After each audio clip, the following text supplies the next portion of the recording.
kami, kurniakanlah kami mata yang melihat dan telinga yang mendengar.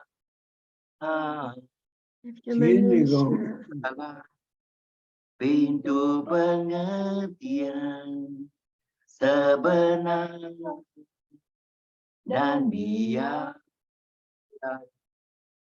cahaya keimanan bersinar dengan gilang gemilang. Terangilah hati kami,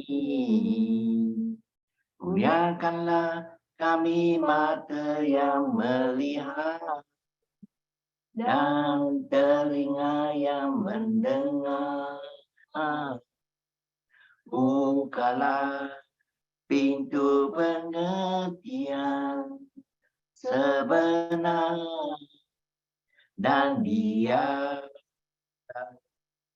cahaya keimanan bersinar dengan gilang gemilang.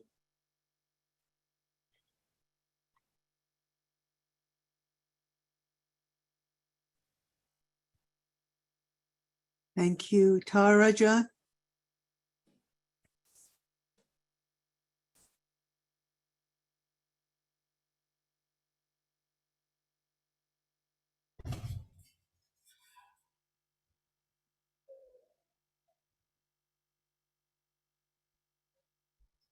به نام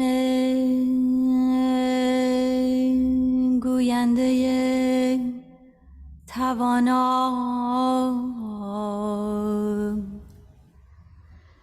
ای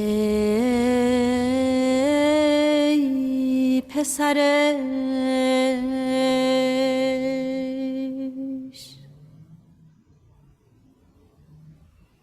خوش ساحتی است، ساحت هستی. اگر اندر آیی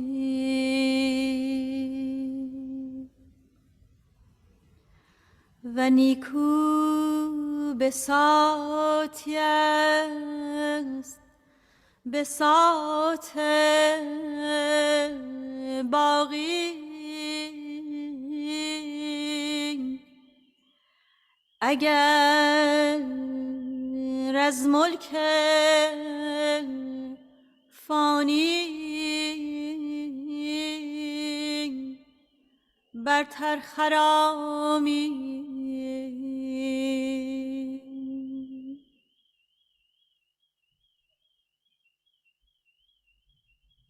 و ملیح است نشاط مستی. اگر ساغر معانی از ید غلام الهی بیاشامی،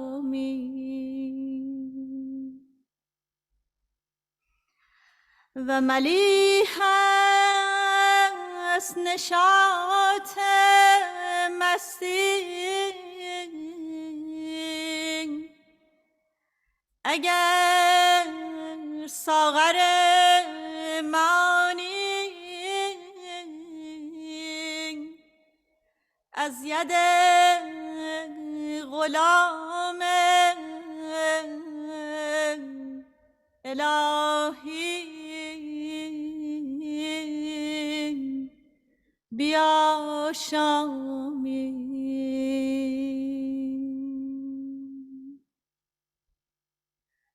اگر به این مراتب فائز شوی،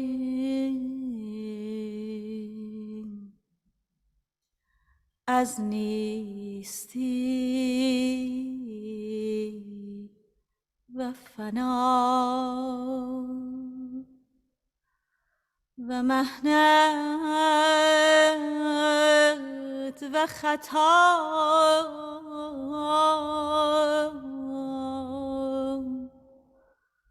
فارغ گردی.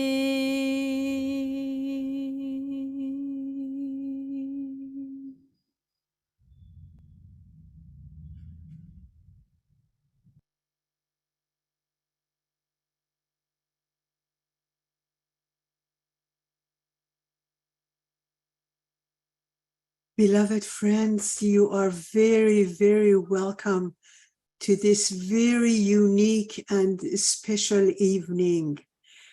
Before I introduce our distinguished speaker, I wanted to thank you for supporting this series of firesides every Thursday.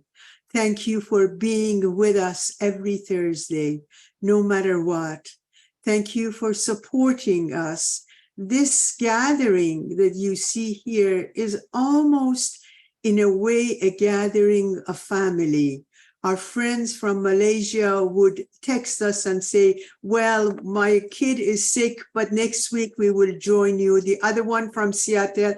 So the combination of everyone here creates a world, a little world that we're hoping to create and build. Thank you for inviting your friends, neighbors, and family. We appreciate it. As you know, June is the National Indigenous History Month in Canada, and we're really privileged to have Louise Profeit-LeBlanc tonight with us. I'm grateful that she accepted our invitation. She's a member of the Nacho, Nyak First Nation in northeastern Yukon. She's a mother, grandmother, a storyteller, and a story keeper who comes from a long line of traditional storytellers. Her stories illustrate how her people lived and survived, thank God, for thousands of years. Many of them refer to how, I'm talking about many of her stories, refer to different situations that have happened. And actually, it talks about the nature. It talks about how in nature exists a balance. At the same time, more importantly, the stories depict morals and teachings to how we all can learn to live with each other harmoniously and while caring for the land, the water, and all the living things. As a poet, you know, no matter what I read for you, I can't do justice to who she is. As a poet and a short story writer, she continues to demonstrate the necessity of utilizing the power of art and story to heal, educate, and provide opportunities for others to express their culture and strength through the arts.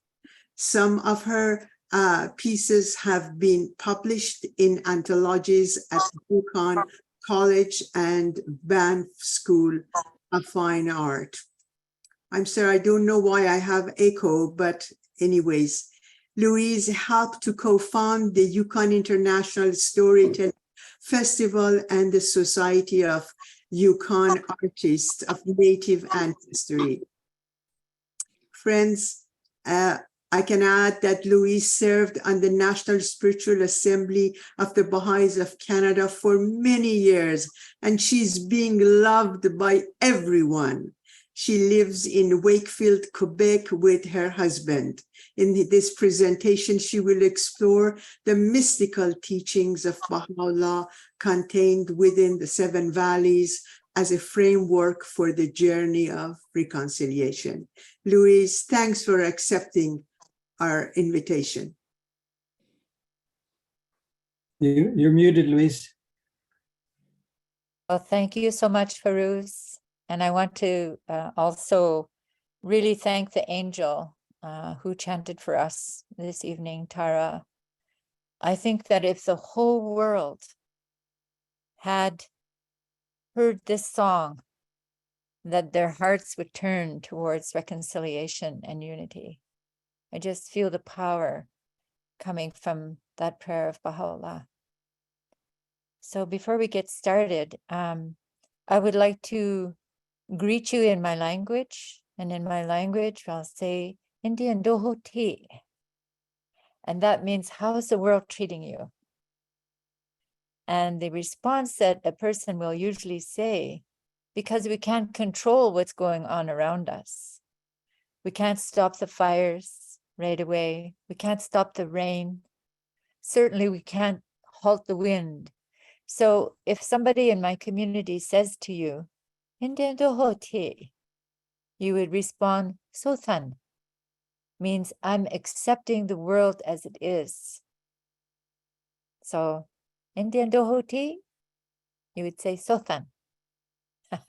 Get used to that. So I would like to offer this prayer for all of our ancestors from wherever they might be in the world, and call upon our ancestors to help us in our journey towards unity. And of course, the strongest component that's necessary for unity is a reconciliation of differences. And so we'll be reading some of these writings from Baha'u'llah, from Abdul Baha, and from Shoghi Effendi about the process. So I begin with this prayer. It's to remove all difficulties. Ayere cho taringi aju sohothan gon sothan. Aju enya yohotsi te janak niyo taringi. Ayatlanaki ayatka dawanikit odananli sothan. In the language, sothan means make it good. And whatever Baha'u'llah is teaching us and sharing with us, this will make the world good. This is how my understanding is of it. So I guess I will call upon my partner here. My partner in, this is Bob. He's going to be moving my slides along. And I also asked several people if they would kindly read some of the passages. So you know who you are. I think just a second and I will get them. So the first reader is Dale Van Goosen. She said she'd be willing to read. G. Parimal, I don't know who the first name is.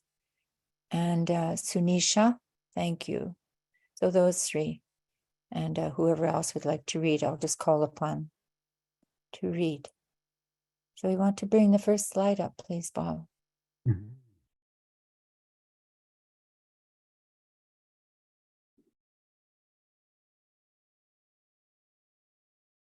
So this is my country. This is where I'm from. This is the mountains. They are called the Ogilvy Mountains. And every year, thousands of caribou move their way through this valley. They summer in Alaska and they return to the Yukon for the winter. So they provide food on both sides of the border in the summer, then they return in the winter for our people. Now, when I first heard of the Truth and Reconciliation Commission that has taken place over a number of years in Canada by many interviews of Indigenous people who have had grievances or had experienced residential schools, the Truth and Reconciliation finally released this report in 2015. And there was 94 calls to action. And I was very delighted with that, because prior to that, reconciliation, I thought to myself, what is reconciliation?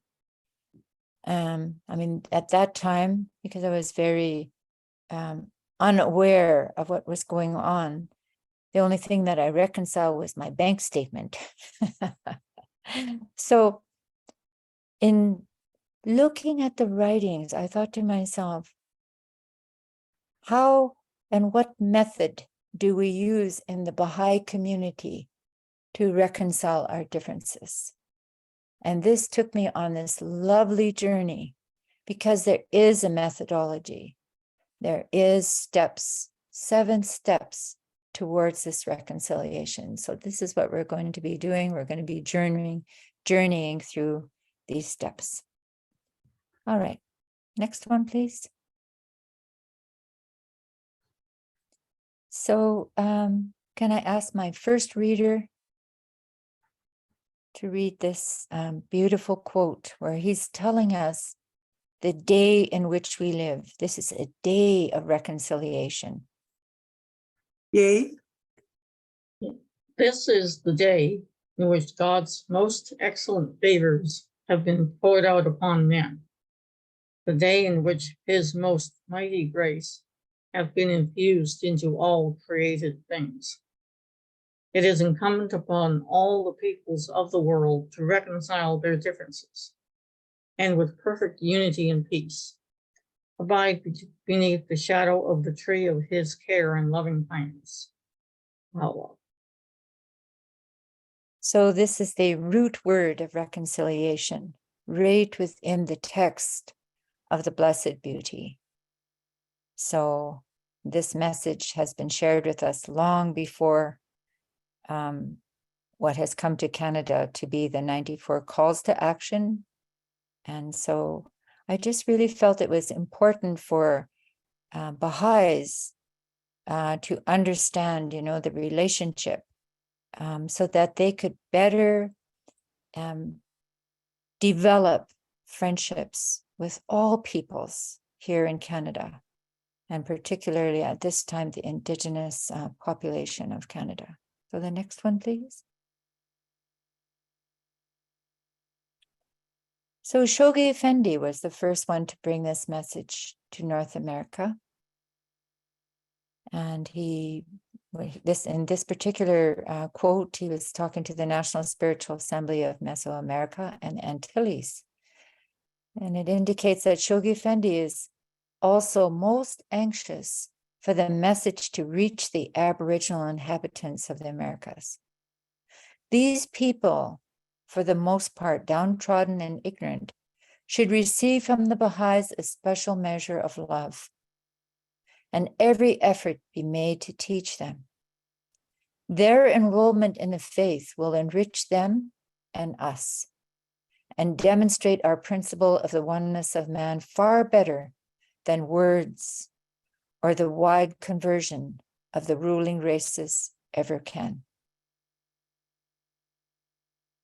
Next slide, please. Now, maybe Beta recognizes these people, and maybe many others do too. What a sweet couple. This is in 1938. Melba and Jim Loft from Tyendinaga. They're the first Indigenous Canadian Baha'is. And for anybody who has not read their book, I would ask you to do so. If you really want to feel the spirit, these are like the ancestors, the grandparents, if you will, who are helping us from the other side of the Indigenous population. I believe that they went to the States. They went there to work from the reserve. And Jim was a wonderful mechanic, and Malba also had secretarial skills. And so when they moved to the States, they became, pretty well-to-do. But Malba became a Baha'i, and her next door neighbor taught her the Baha'i faith. And she she thought to herself, what am I doing here so comfortable when my people back home on the reserve are suffering? So she asked, her neighbor to write a letter. And actually, it was her husband that asked to write the letter. It was Jim. Sorry, I'm getting my words confused here.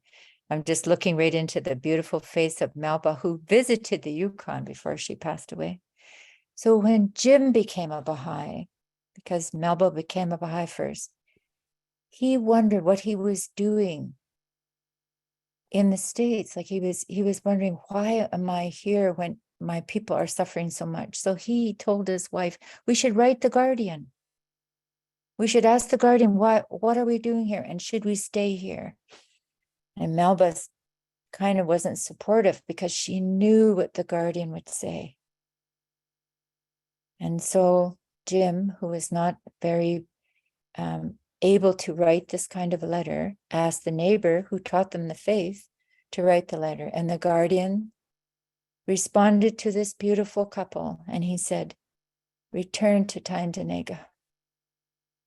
So they actually pioneered to their own reserve, and the rest is history.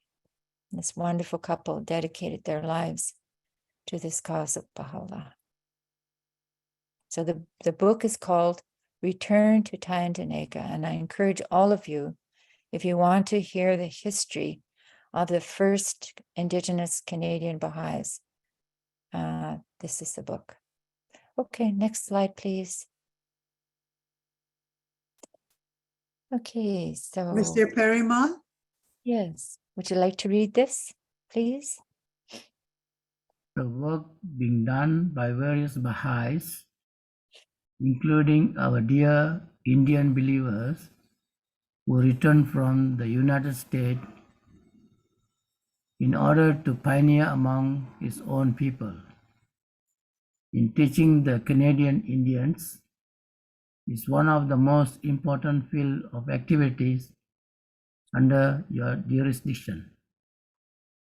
The Guardian hopes that ere long, many of these original Canadians will take an active part in Baha'i affairs and arise to redeem their brethren from the obscurity and despondencies into which they have fallen.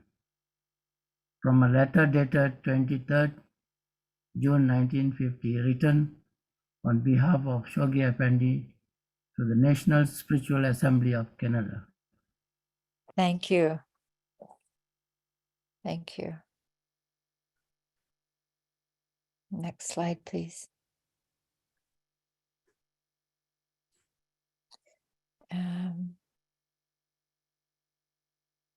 Was there another reader that I mentioned before? She just the initial was there, or Dale?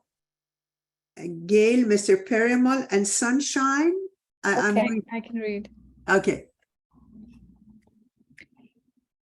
Be ye a refuge to the fearful. Bring ye rest and peace to the disturbed. Make ye a provision for the destitute. Be a treasury of riches for the poor. Be a healing medicine for those who suffer pain. Be doctor and nurse to the ailing. Promote ye friendship and honor and Conciliation. conciliation Yes. and devotion to God in this world of non-existence. Abdul Baha. So you see the latter part of the word reconciliation. So Abdul Baha was encouraging us to do this conciliation. Now, this photograph was taken at the Museum of History, and this was with regards to the murdered and missing women. And you'll see in the very center there, this is Michelle Gaudet, who's now a servant to the Senate. She serves on the Senate for Canada. She's a senator. And these are some of the wonderful women who were bringing all of the materials together to present to the government regarding the murdered and missing women of Canada. Okay, the next one, please. Oh, my, sorry. Joni can read that. Okay, thank you. Oh, my friend, listen with heart and soul to the songs of the Spirit and treasure them as thine own eyes. For the heavenly wisdoms, like the clouds of spring, will not rain down on the earth of men's hearts forever. And through the grace of all the bounteous, one is never still and never ceasing. Yet to each time and era, a portion is allotted and a bounty set apart. This, in a given measure, Baha'u'llah, 7 Valleys.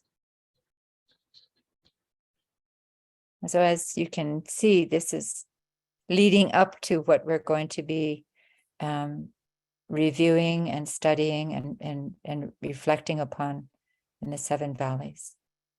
Next one, please, Bob.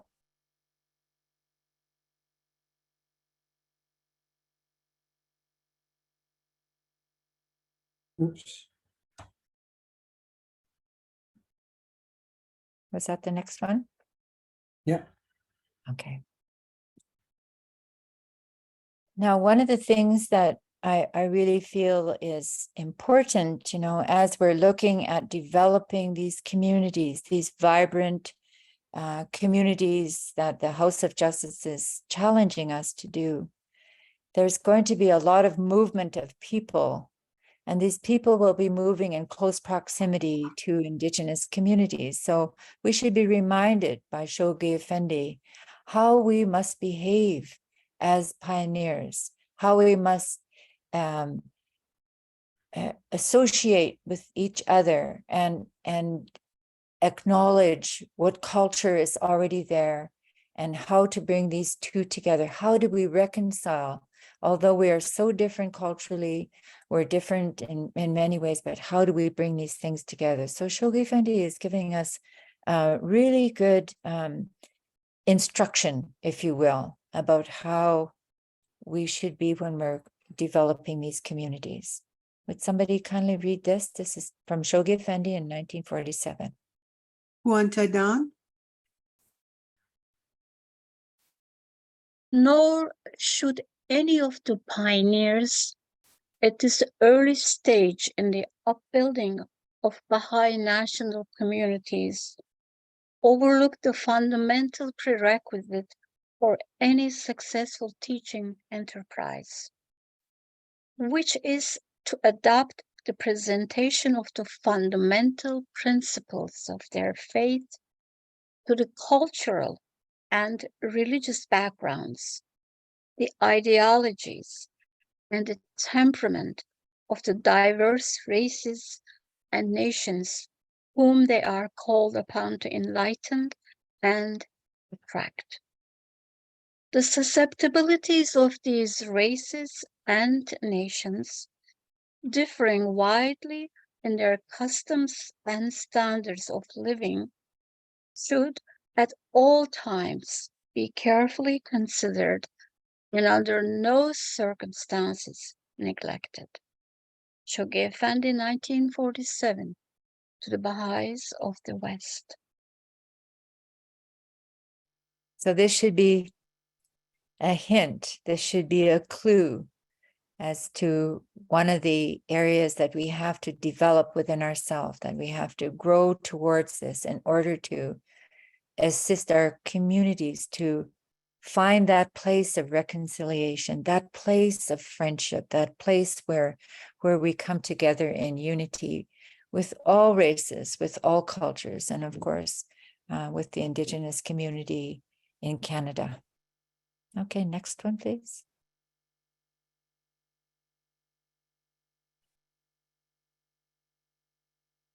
I can read this one. I love this one because it is about justice. And what is the purpose of justice? The purpose of justice is for the appearance of unity. When I say that to some of my friends who would rather look at the law system here in Canada to find justice, I remind them that as long as we don't have unity, we will not have justice. O Son of Spirit, the best beloved of all things in my sight is justice. Turn not away therefrom, if thou desirest me, and neglect it not that I may confide in thee. By its aid thou shalt see with thine own eyes, and not through the eyes of others, and shalt know of thine own knowledge, and not through the knowledge of thy neighbor. Ponder this in thy heart, how it behooveth thee to be. Verily, justice is my gift to thee, and the sign of my loving kindness. Set it then before thine eyes.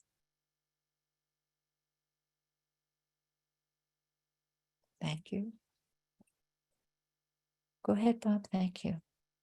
Now I need somebody who would like to read on behalf of the National Spiritual Assembly. This is their submission to the Truth and Reconciliation Commission of Canada, and this was submitted in September of 2013. And I just love this because when I was considering what I could do to create something artistic, something beautiful, and a way and means in which to help people understand a process towards reconciliation. This letter from our National Spiritual Assembly of Canada really formed this solidly in my mind. So if somebody would like to read this, I can read it. Thank you. Thank you. The National Spiritual Assembly of Canada's submission to the Truth and Reconciliation Commission of Canada, September 20th, 2013. The process of reconciliation is aided by magnanimity on the part of all concerned, perpetrators, victims, and even newcomers, all in Canada who have to learn to live together. Without forgetting the injustices of the past, we need a sense of solidarity and resolve as we face the present and the future together. This may be helped by expressions of forgiveness on the part of the victims, although no one has the right to require this. Without erasing the memories of past injustice and pain, forgiveness can be a gesture of magnanimity and resilience that reinforces the nobility and courage of those who have suffered. It requires engaging with one another in a spirit of selfless love, where misunderstandings are overcome through patient and respectful dialogue, and cultural differences provide an occasion to learn from one another. Shut your eyes to estrangement, then fix your gaze upon unity. Rather, our hearts should burn with loving kindness for all who may cross your path. Baha'u'llah. Thank you so much.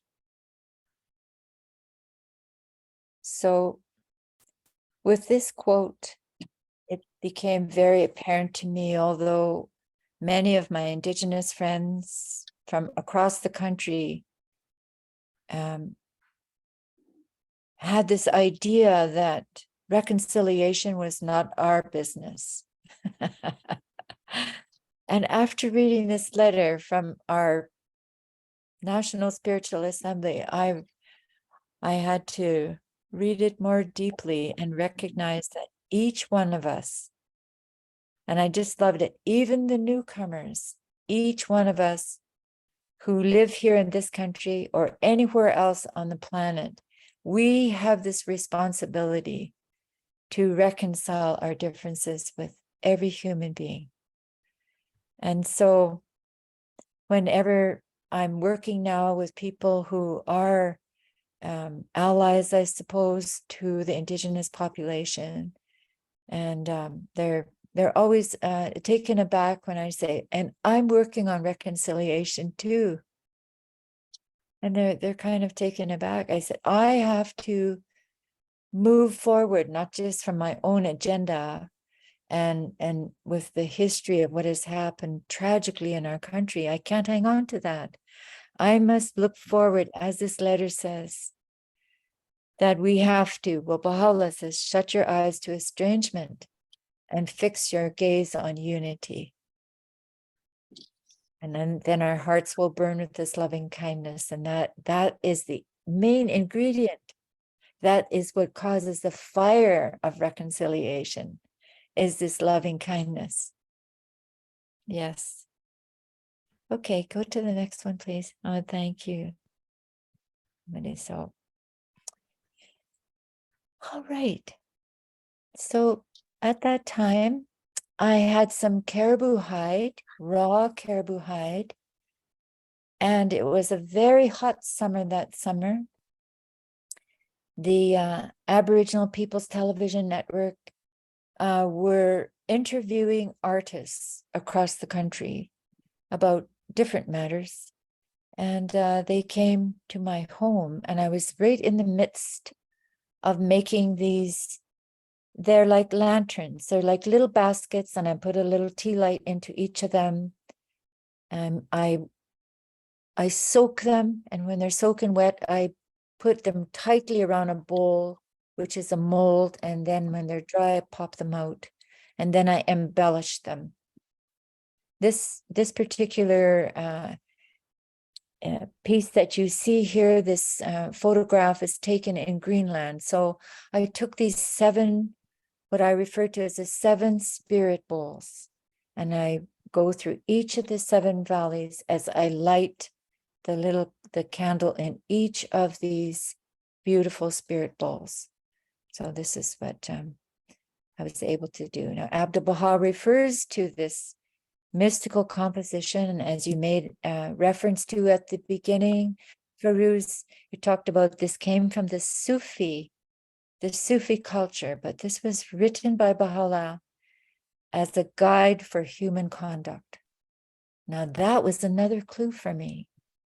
He said that the 7 valleys affirms that nothing is more fruitful for man than the knowledge of his own shortcomings. I love that.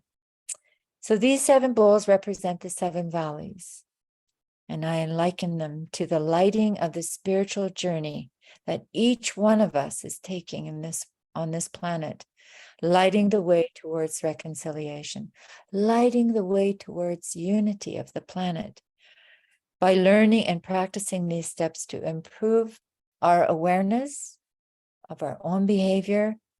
And how do we mix with humanity? How do we become, as you said at the top too, Ferouz, we are like a family here. This is our family on this Zoom call. Okay, the next one, please. So, how do we begin our search in these valleys? Well, the first valley is the valley of search. This is how we begin our process of getting to know our shortcomings, of getting to know how we can create a unity. So, Sunisha, can you read this top one? And is there somebody else that could read the bottom quote from Shoghi Effendi, please? Valley of search.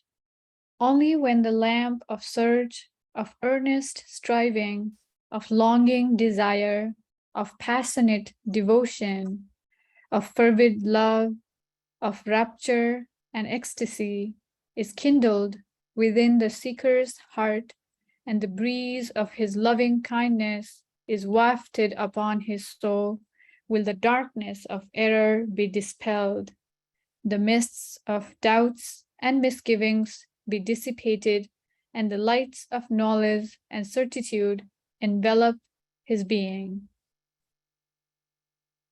So you can imagine that when I would light the little lamp, the little spirit lamp, the little spirit ball, people would see that creatively, that the light, and it shines through that beautiful caribou hide. It's as if it's just glowing there. So that was how I interjected art and this beautiful quote from Baha'u'llah from the Kitab-i-Iqan. So the next one, please. The more we search for ourselves, the less likely we are to find ourselves. Yeah. And the more we search for God and to serve our fellow men, the more profoundly will we become acquainted with ourselves. And the more inwardly assured, this is one of the great spiritual laws of life.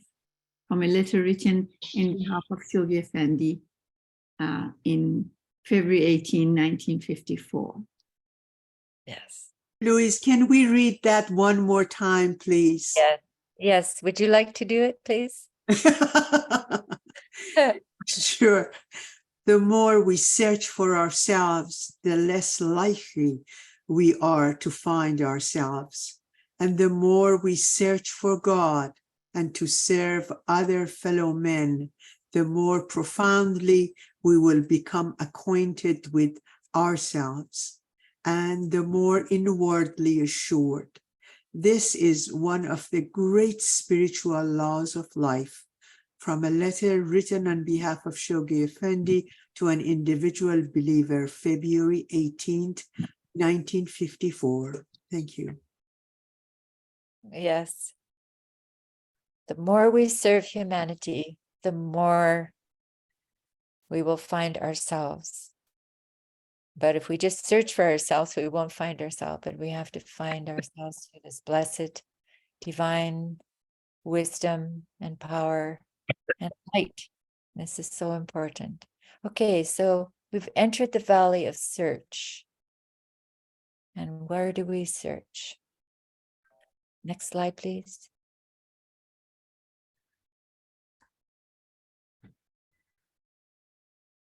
We go, well, okay, so the next valley is the valley of knowledge. Thank you, Bob. You kind of jumped ahead a little bit there, but who would like to read the first valley of knowledge? So what are we searching for? Okay, we're in the valley of search. So when I use this with people, when I use the lamps, so what are you searching for? We have to see through our own eyes, hear through our own ears, and we have to think for ourselves. We have to find the truth of what is life, what is it about? So we go through the valley of search to find knowledge. So we're now entering into the valley of knowledge. I can read. Please do. Thank you.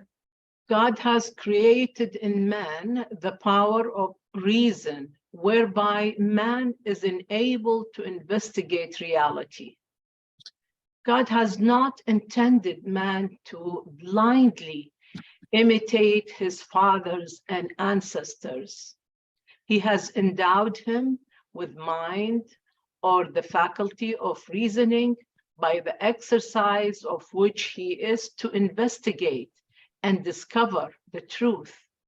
And that which he finds real and true, he must accept. He must not be an imitator or blind follower of any soul. He must not rely implicitly upon the opinion of any man without investigation. Nay, each soul must seek intelligently and independently, arriving at a real conclusion and bound only by that reality. This is from Abdul Baha, The Promulgation of Universal Peace. This is this particular quote, in which I shared this at an Indigenous gathering, was a little bit of a test for some of my brothers and sisters. But they realized that if there is to be reconciliation, if there is to be a reckoning, there will be some of the teachings, some of those precious teachings of our ancestors that we cannot just imitate. We must create them within ourselves. in for a much greater population. So before it was just the small band of people, then it grew into a tribe, and all these tribes are across the country, all these nations. But now our responsibility is to the world population. So thank heavens Abdu'l-Baha was talking about this very pointed. He's very pointed that we must not imitate other people. This is a personal thing that we must take upon ourselves, is to acquire the knowledge that assists us to move forward with the service that we've been asked to do in the world. Okay, the next one, please. So I think this is this is a secret of divine civilization. And if we're thinking about a divine civilization, it has to be a civilization of unity, of where people have come together and reconciled their differences. So this is a second part from Abdu'l-Baha. Another good reader, please. May I? Yes, please.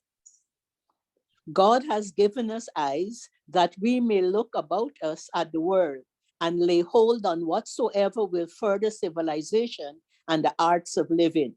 He has given us ears that we may hear and profit by the wisdom of scholars and philosophers and arise to promote and practice it.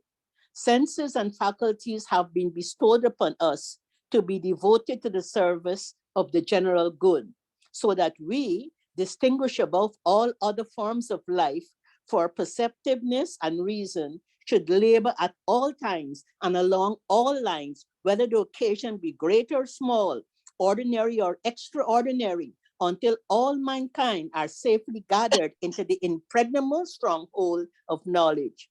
We should continually be establishing new bases for human happiness and creating and promoting new instrumentalities towards this end.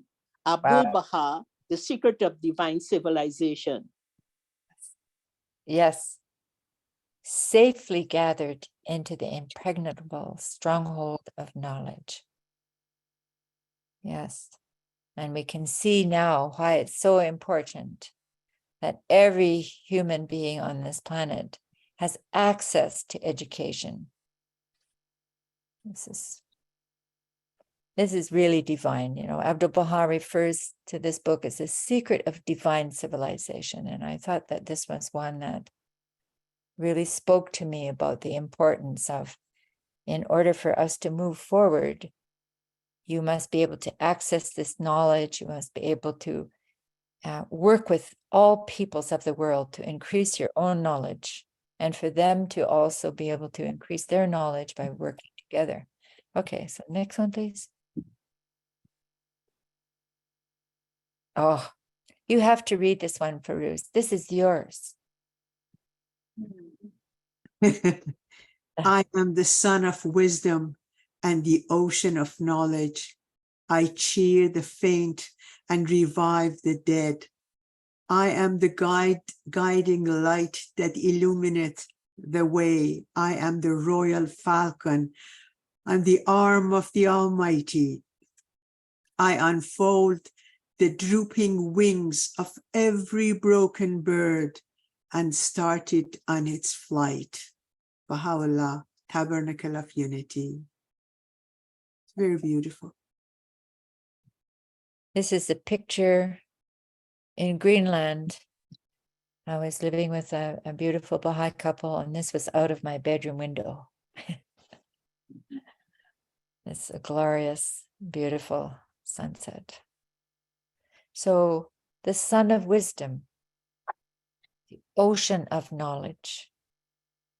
And when I read the next passage, the next sentence, they cheer the faint and revive the dead, the guiding light. And then in this passage, which really spoke to me too, is the royal falcon on the arm of the Almighty.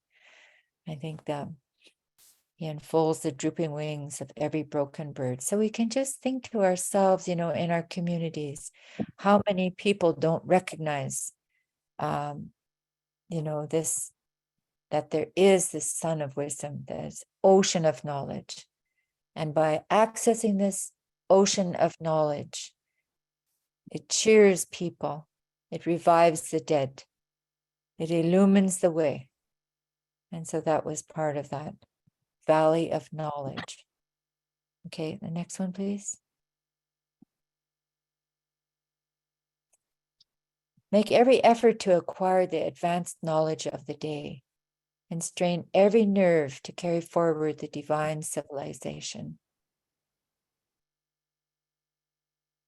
Now, if we think about that, I suppose every day we have to strain, especially we're being challenged now to really increase our capacity to get the message, this beautiful message of Baha'u'llah out there. So we have to have an advanced knowledge. And I'm sure all of us can think about the advancement of knowledge carriers, you know, with all of the mechanisms whereby we can share information immediately and quickly and also do research. So perhaps this was part of what Abdul Baha was referring to, but to strain every nerve. I think about that every day. Are we straining? Am I straining every nerve to carry forward this divine civilization? The religion of God is the promoter of truth, the establisher of science and learning, the supporter of knowledge, the civilizer of the human race, the discoverer of the secrets of existence and the enlightener of the horizons of the world. How then could it oppose knowledge? God forbid. On the contrary, in the sight of God, knowledge is the greatest human virtue and the noblest human perfection. To oppose knowledge is pure ignorance, and he who abhors knowledge and learning is not a human being, but a mindless animal. He's pretty clear there. For knowledge is light, life, felicity, perfection, and beauty, and causes the soul to draw nigh to the divine threshold. It is the honor and glory of the human realm and the greatest of God's bounties. Knowledge is identical to guidance, and ignorance is the essence of error.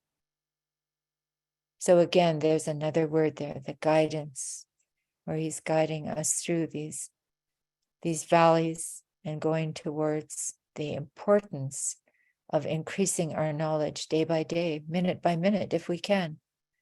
And ignorance is the essence of error. And our responsibility is even increased more when I often think about this, how many people in the world cannot read, that are illiterate, and they need to have access to the divine message of Baha'u'llah, to the divine writings. This is what will help us in our moving forward. Okay, the next one, please. Hey, we're moving right along into this valley of love. We talked about the ocean of love. The valley of love is the next one. Who's going to talk about love? In Paris Talks, Abdul Baha talked about it.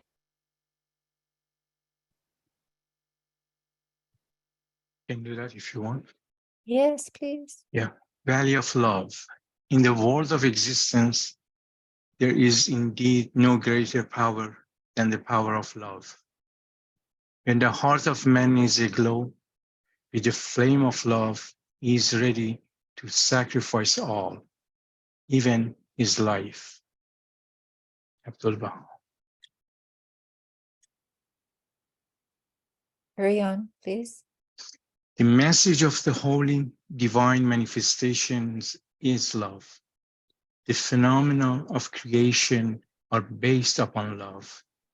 The radiance of the world is due to love. The well-being and happiness of the world depend upon it. Therefore, I admonish you that you must strive throughout the human world to diffuse the light of love. The people of this world are thinking of warfare. You must be peacemakers. The nations are self-centered. You must be thoughtful of others rather than yourselves. They are neglectful. You must be mindful. They are asleep. You should be awake and alert. May each one of you be as a shining star in the horizon of eternal glory. Thank you. So again, when I presented the 7 valleys to the wonderful group of Indigenous people from primarily from British Columbia and Alberta, peacemakers has always been amongst some of the nations here in the eastern part of Canada.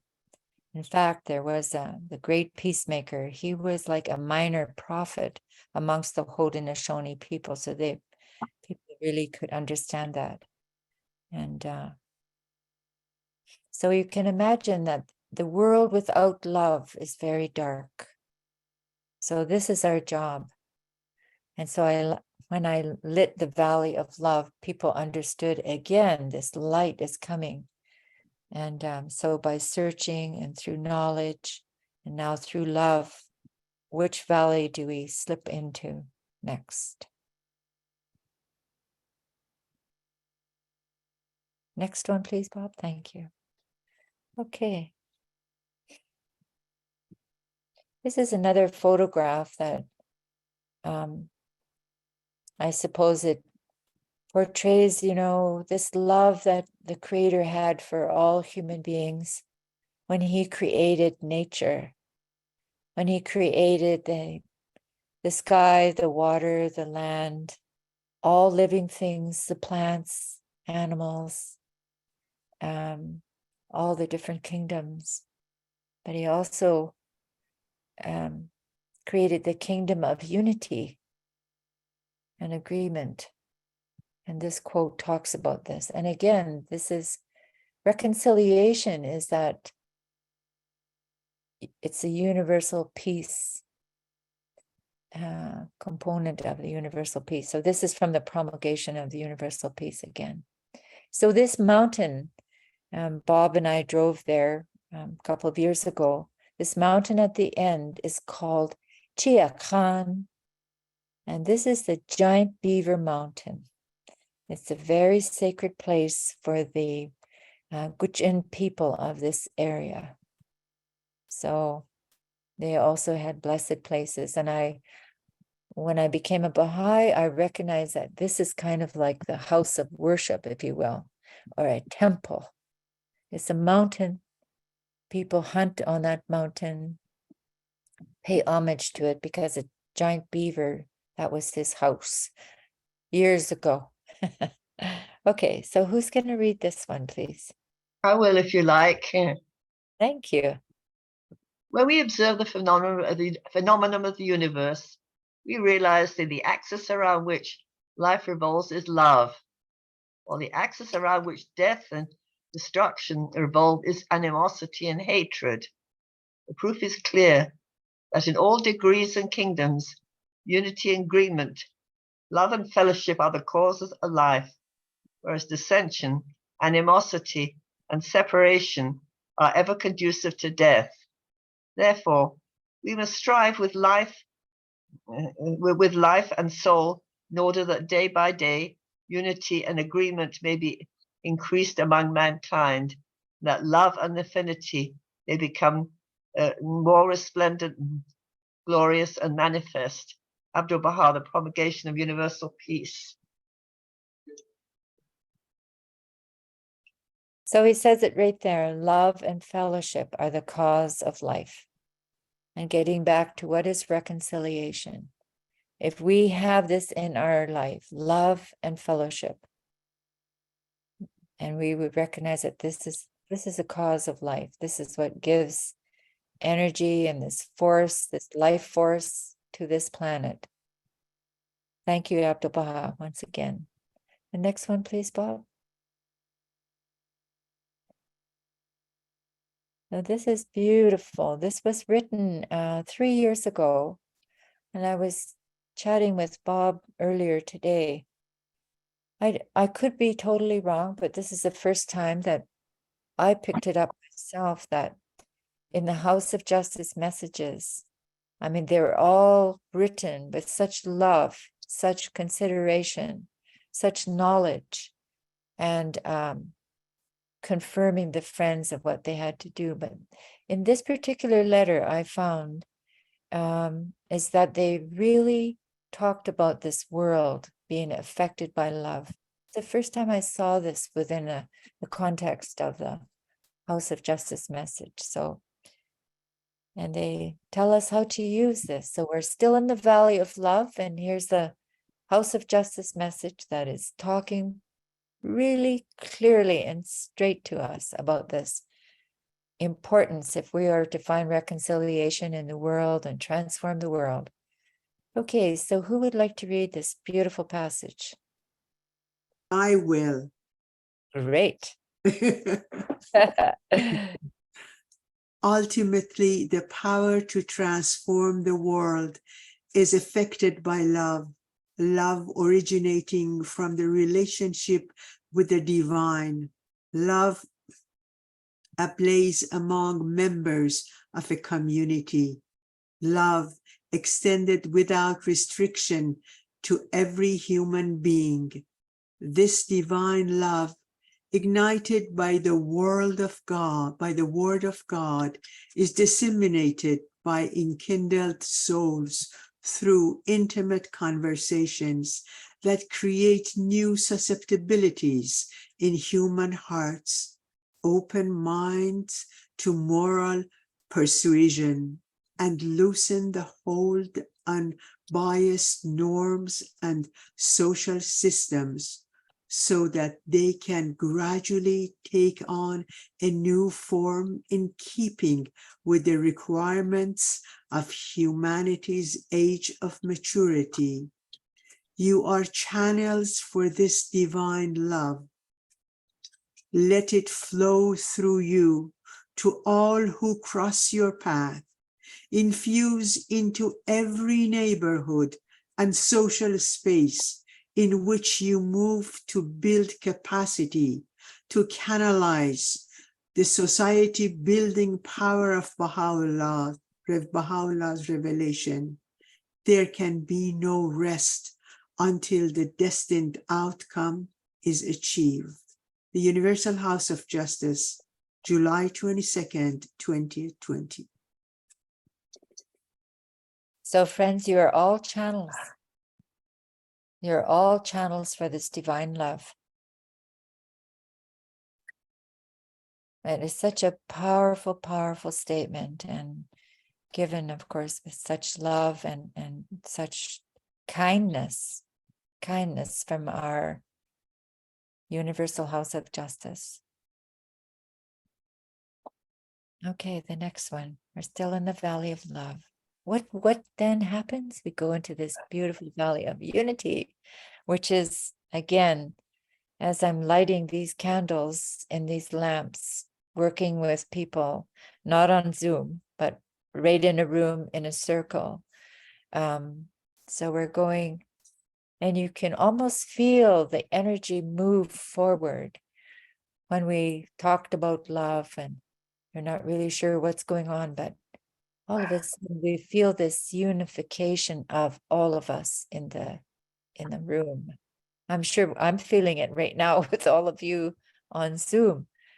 Okay, so somebody want to read these two beautiful quotes from Baha'u'llah about this Valley of Unity.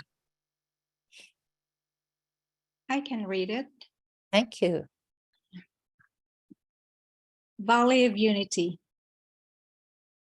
That which the Lord hath ordained is the sovereign remedy and mightiest instrument for the healing of all the world is the union of all its peoples in one universal cause, one common faith. From Psalms of the Lord of Hosts. Ye are the fruits of one tree and the leaves of one branch. Deal ye one with another with utmost love and harmony, with friendliness and fellowship. He who is a day-star of truth beareth me witness. So powerful is the light of unity that it can illuminate the whole earth.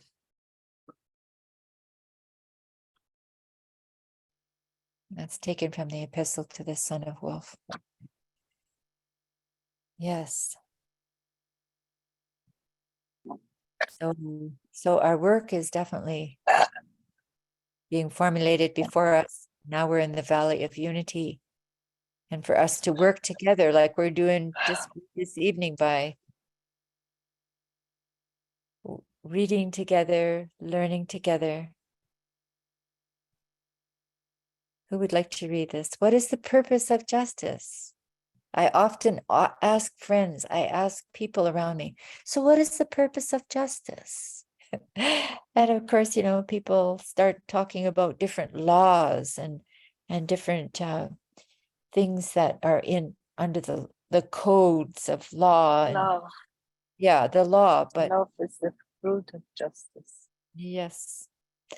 Louise, I will read this one. Yes, please. The purpose of justice is to attain unity. Baha'u'llah says the light of men is justice.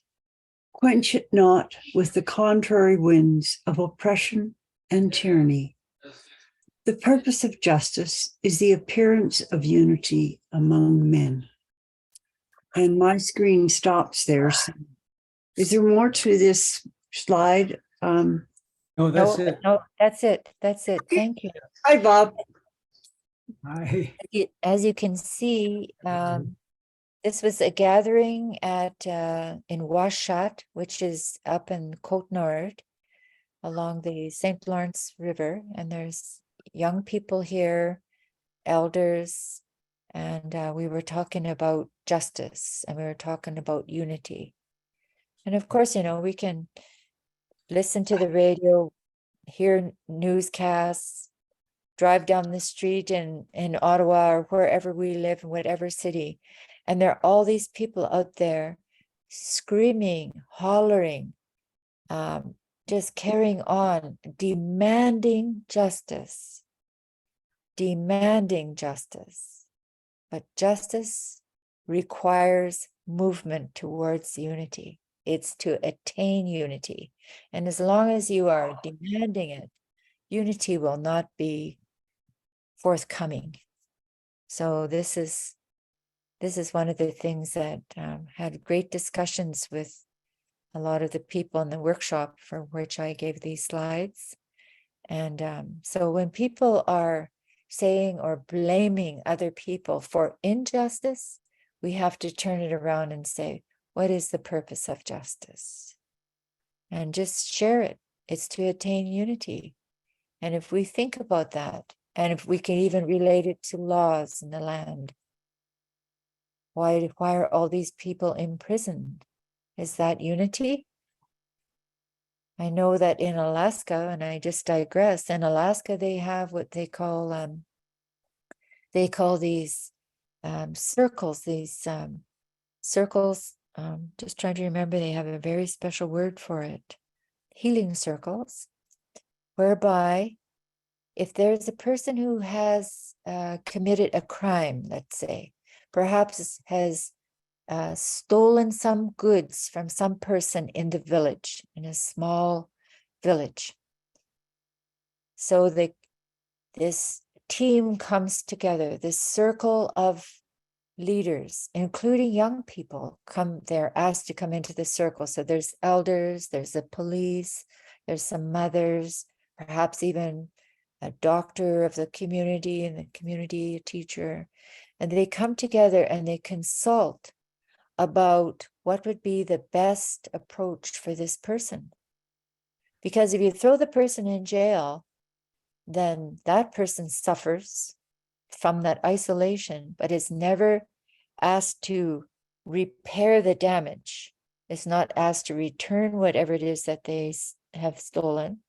And also the person from which that individual stole from is never compensated. So they have these beautiful unity circles, and whereby people get together and consult and find the best means of creating that unity, whereby the person who has committed this foul behavior is able to reach up to his noble stature by paying it back, giving it back, offering apologies, these types of things. So this happens in several villages in Alaska. Okay, the next one.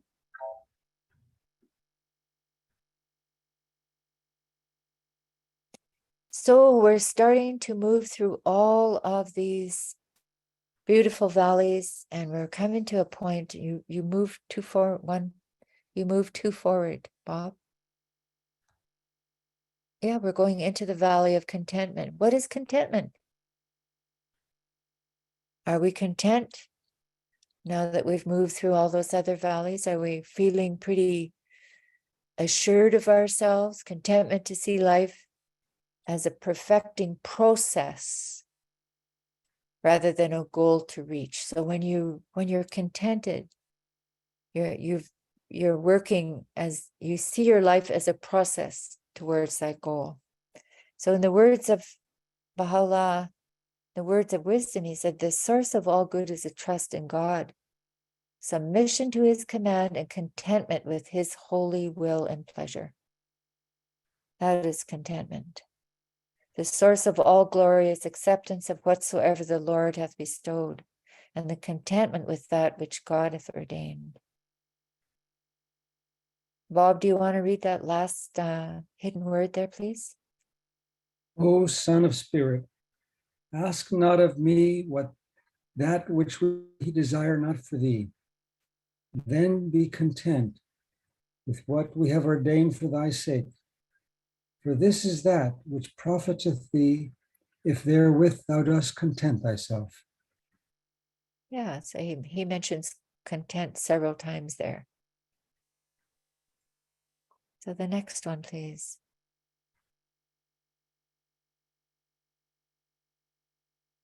Does anybody want to read these words of wisdom?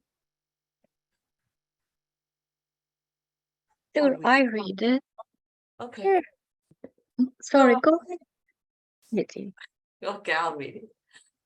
In words of wisdom, Baha'u'llah informs us, the source of all glory is acceptance of whatsoever the Lord hath bestowed, and contentment with that which God hath ordained. Dost thou reckon thyself only a puny from when with thee, a puny form, when within thee the universe is folded? Seven Valley.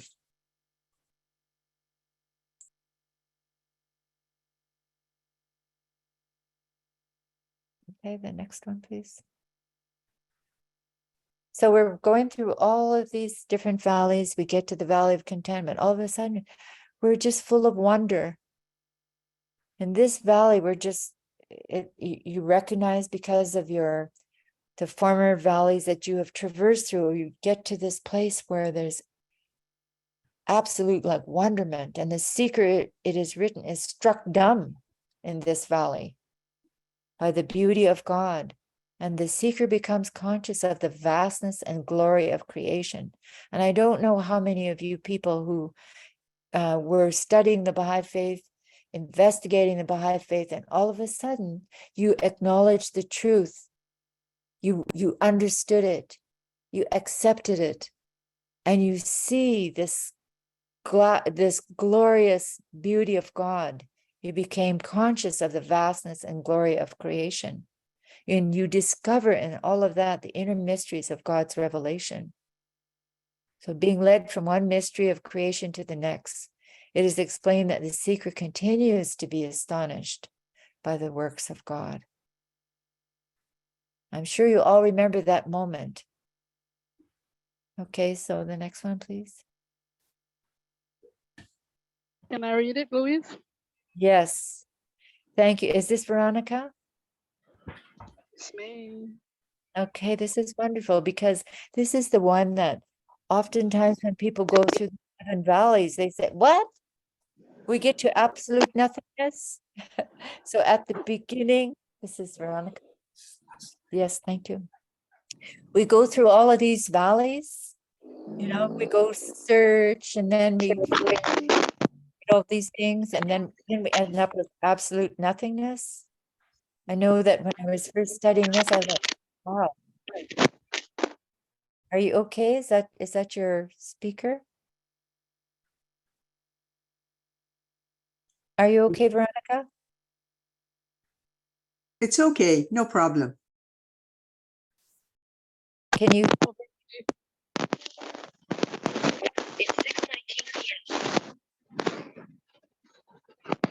Probably Veronica should mute herself Yes. because there's something wrong with the mic. Okay. Sorry, Veronica. Your mic is not working properly. Okay. I can read it if you like. Okay. Please. The valley of true poverty and absolute nothingness. The final valley is the valley of true poverty and absolute nothingness. And it is the furthermost state that the mystic can reach. The seeker is poor of all material things and is rich in spiritual attributes. This station is the dying from self and the living in God, the being poor in self and rich in the desired one. Poverty, as here referred to, signified being poor in the things of the created world, rich in the things of God's world.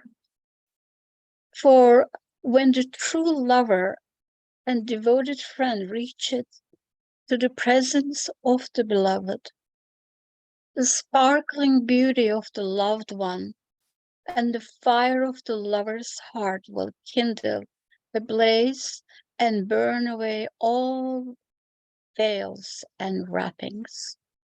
Yea, all he had, from heart to skin, will be set aflame, so that nothing will remain save the friend. Baha'u'llah, Seven Valleys.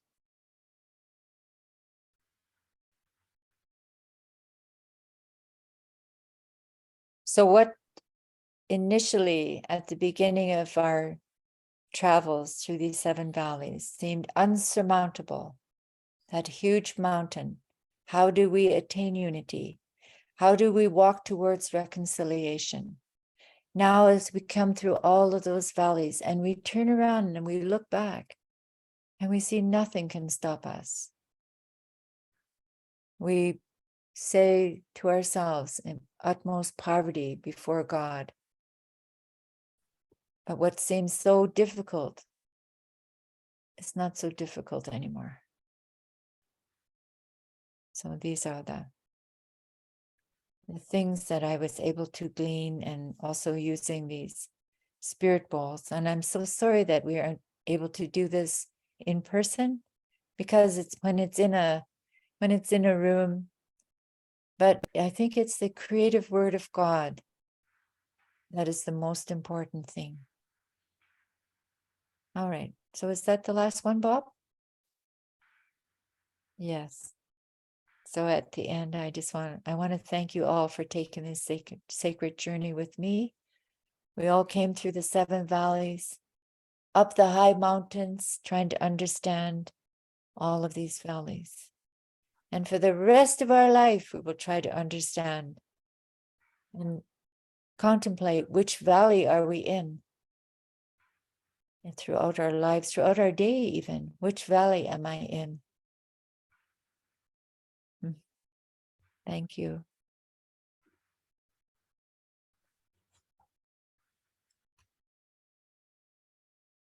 I see that Sanisha would like to say a Nepali prayer for our devotional.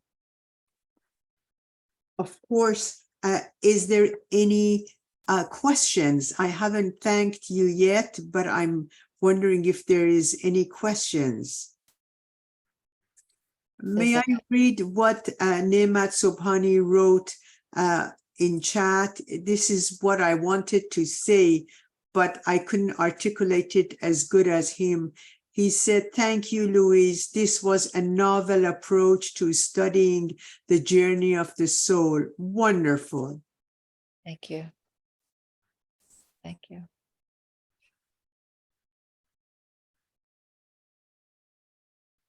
Mhm.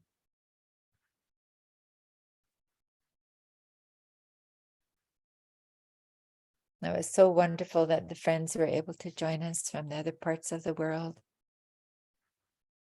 Yes. Louise, Shahla has a question. Okay. Go ahead, please. Hi, Shala. I love her, my dear. Hello. It's absolutely how you have brought together the 7 valleys, and the idea of reconciliation is absolutely wonderful. This idea of reconciliation, it's very important, I think, to everyone, especially those of us who have come to this new world, and we have robbed the First Nations of many parts of their culture and way of life.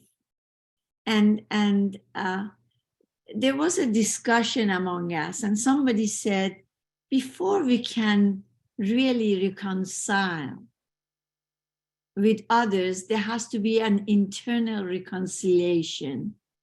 And she said that this comes from the First Nation. Can you explain that, what exactly it means?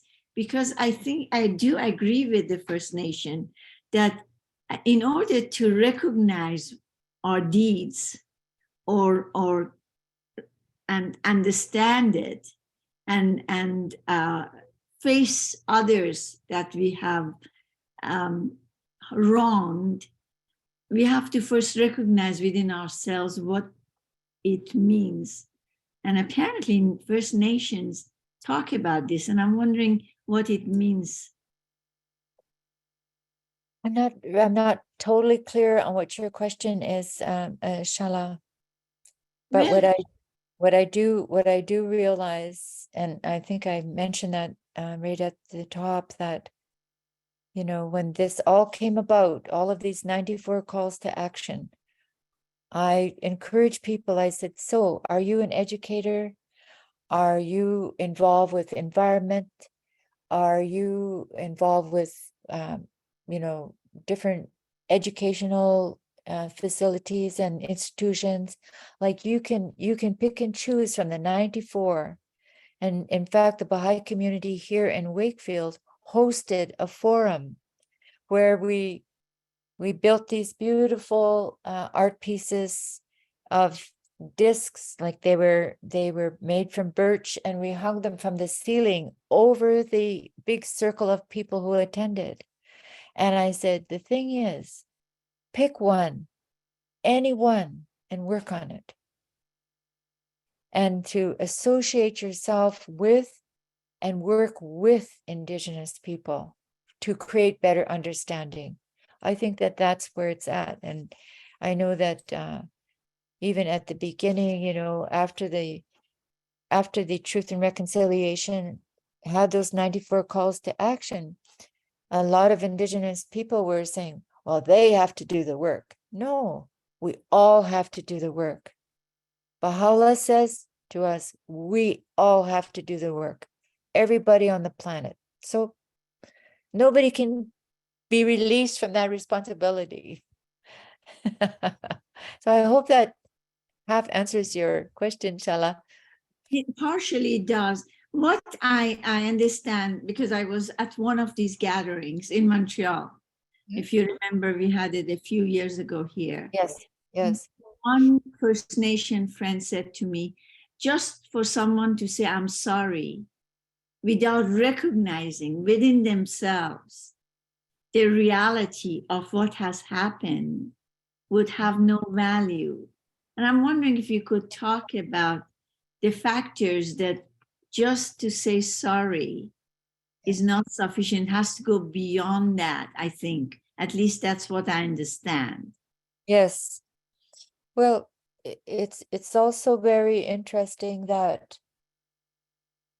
some people feel that and they take on the guilt. And what I've been trying to do as part of my commitment to reconciliation is to remind them that they did not do this, that it was actually under the law of the land. So these children that were taken away, like, people are so sorry for that. Of course, it was a tragedy. But a lot of the people who are now faced with having to deal with this, they had nothing to do with that. So I like to say to people, first of all, you're not guilty of that. And to make friends with people. This is the solution for, you can't just say, I'm sorry. You can say, I'm sorry for what my ancestors did. And I'm here as your friend, so we can work together and help each other heal. Because when people are feeling guilty, that's hurting them too. So that's kind of how I work. I work with people and bring out their good qualities and have them to invite them to Indigenous things, but at the same time to encourage my people to go to all kinds of other things that are not Indigenous. Learn from each other. Learn where there are areas of misunderstanding, maybe. Areas where you can help each other. You know, there's a lot of things that people that have knowledge from living on the land, they can share that with you. What kind of herbs to take for certain sicknesses? What kind of medicine that they may have? How did they, what kind of little ceremonies they had? Special ceremonies for children when they're going to walk. They wouldn't let the child walk around outside of the tent until they had a ceremony for them. Just beautiful things like this. And when young women were coming into their puberty, they would have special ceremonies, like these types of things. I think these are rich. And so many people don't know what really contributions, like even the potato. People don't realize the potato came from Indigenous people.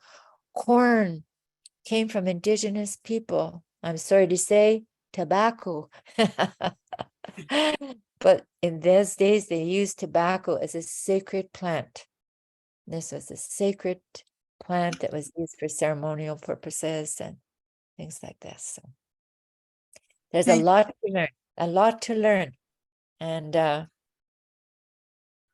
yeah. Thank you, Louise. I wanted to read a short paragraph from Joni Bobian. I wish she raised her hand and she said it, but I will read it. She's a sister in Montreal. Thank you for this very thoughtful and reverent presentation. I love the 7 Pots spiritual art piece with the reconciliation connected to the 7 valleys. My heart is full of gratitude. Oh, thank you, Joni. Joni, we love you. Yes. Well, maybe you can find that picture to end off with this evening. Which one? The seven spirit bowls. Okay. Quanta Dawn, please go ahead. Thank you very much. I really, really appreciate the way you share and the way you guide. It's really healing.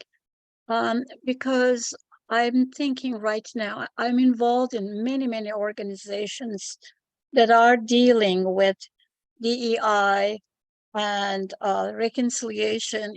I live in the United States, and I feel that the world is really ready to understand that this land was stolen from the natives, and the people from Africa were stolen from their land to build the land here, which is kind of irony. So I do think that both the natives as well as the African friends have a powerful message to bring us all together. And I really like your approach that creating guilt, shame, and blame the current people is in some ways impeding the progress of our coming together. And I really, really appreciate it. It's so healing to hear that.